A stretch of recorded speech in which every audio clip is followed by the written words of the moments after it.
Hello, and welcome to Popcorn News, something to watch while you eat popcorn. Do not try to comprehend it all. Nay, just eat the popcorn. There is an old book, Apocalypse by Godfrey Higgins. This edition published 1927, originally published shortly after Higgins died in 1836. From Chapter 3, Esdras in the Ancient Jewish Kabbalah, or Kabbalah. As all the ancient heathen nations had their secrets or mysteries, which the priests carefully kept from the knowledge of the vulgar, and which they only communicated to a select number of persons whom they thought they could safely trust, and as the Jewish religion was anciently the same as the Persian, it will not be thought extraordinary that, like the Persian, it should have its secret doctrines. So we find it had its Kabbalah, which, though guarded like all ancient mysteries, with the most anxious care and the most solemn oaths, and what is still worse, almost lost amidst the confusion of civil brawls, cannot be entirely hidden from the prying curiosity of the moderns. In defiance of all its concealment and mischances, enough escapes to prove that it was fundamentally the same as that of the Persian Magi, and thus adds one more proof of the identity of the religions of Abraham and of Zoroaster. The doctrine here alluded to was a secret one, more perfect, the Jews maintain, than that delivered in the Pentateuch. And they also maintain that it was given by God on Mount Sinai to Moses verbally and not written, and that this is the doctrine described in the 4th book of Esdras, chapter 14, verses 6, 26, and 45. Godfrey Higgins refers to the 4th book of Esdras. So I looked in my Bible and I couldn't find an Esdras. So I checked online, and Esdras is, in other words, Ezra. Aha, so that Ezra was in the Bible, but Ezra in the Bible ends at chapter 10. So where was the chapter 14? But Higgins says it's the 4th book of Esdras. So I checked for that, and I found, the 4th book of Esdras is, in other words, 2 Esdras, also called 4 Esdras, Latin Esdras, or Latin Ezra. An apocalyptic book. In many English versions of the Bible, its authorship is ascribed to Ezra. It is reckoned among the Apocrypha by Roman Catholics, Protestants, and most Orthodox Christians. Apocrypha means that it's not in the canon.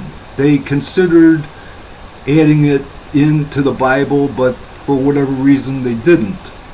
Although 2nd Esdras, 4 Esdras, Latin Esdras, Apocalypse of Ezra, was preserved in Latin as an appendix to the Vulgate. Vulgate was the standard Bible from hundreds of years ago, written in Latin, and passed down as a unified book. It is generally considered to be a tripartite work. The Apocalypse of Ezra. This is not Ezra as found in most Bibles. This is the apocryphal Ezra, known as 2 Esdras. An old book, a very old book.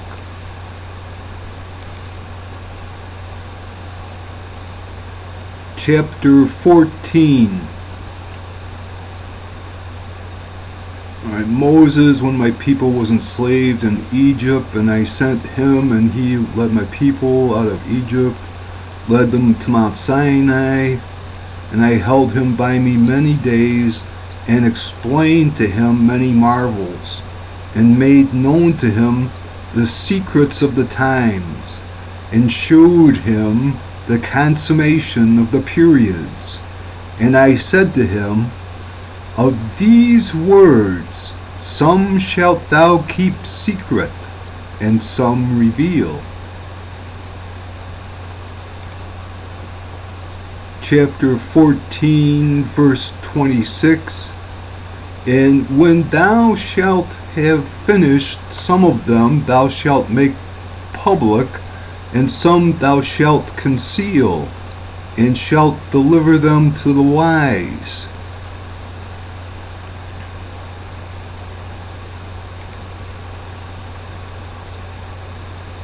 Verse 45. And it came to pass, when the 40 days were completed, the Most High spake with me, and said to me, the 24 books that ye have written first, make public, that those who are worthy, and those who are not worthy, from among the people may read therein. But the 70 thou shalt keep, and deliver them to the wise of thy people, for in them are the veins of understanding. Some things were given openly to the vulgar, and some things were reserved for the wise. Some things were written in a figurative language and not meant literally. Back to Apocalypse by Godfrey Higgins. The doctrine here alluded to is a secret one, more perfect, the Jews maintain, than that delivered in the Pentateuch.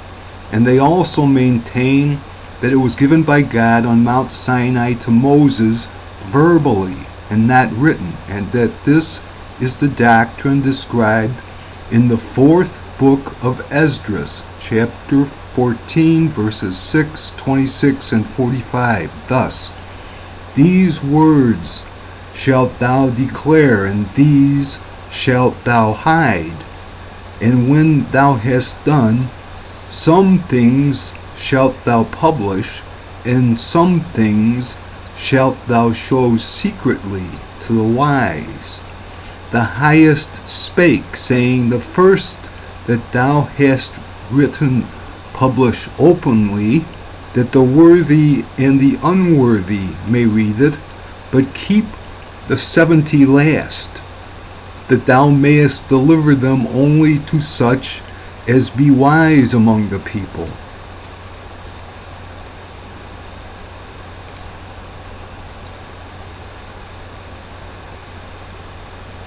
The nature of the Oriental doctrine of emanations, which, as here given in most, though not in all aspects, coincides with the Oriental philosophy, and the honest translation given by the Septuagint of Deuteronomy chapter 33, verse 2.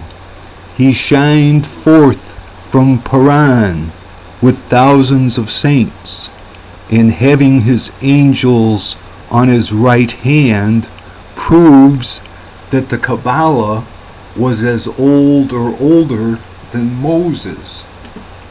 And you can find that in your own Bible, Deuteronomy chapter 33, verse 2. He said, the Lord came from Sinai and dawned from the seer upon us, He shone forth from Mount Paran. He came from the 10,000s of holy ones, with flaming fire at his right hand. The ancient Persians believed that the Supreme Being was surrounded with angels, or what they call eons or emanations, from the divine substance. This was also the opinion of the Manichaeans and of almost all the Gnostic sects of Christians, as might be expected. In the particulars of this complicated system, among the different professors of it, a great variety of opinions arose, but all at the bottom evidently of the same nature. These Oriental sects were very much in the habit of using figurative language, under which they concealed their metaphysical doctrines from the eyes of the vulgar. This gave their enemies the opportunity, by construing them literally, of representing them as wonderfully absurd, such as the famous Jonah 3 days in the belly of the whale. On the surface, it seems absurd, but it's figurative language under which is concealed metaphysical doctrines from the eyes of the vulgar.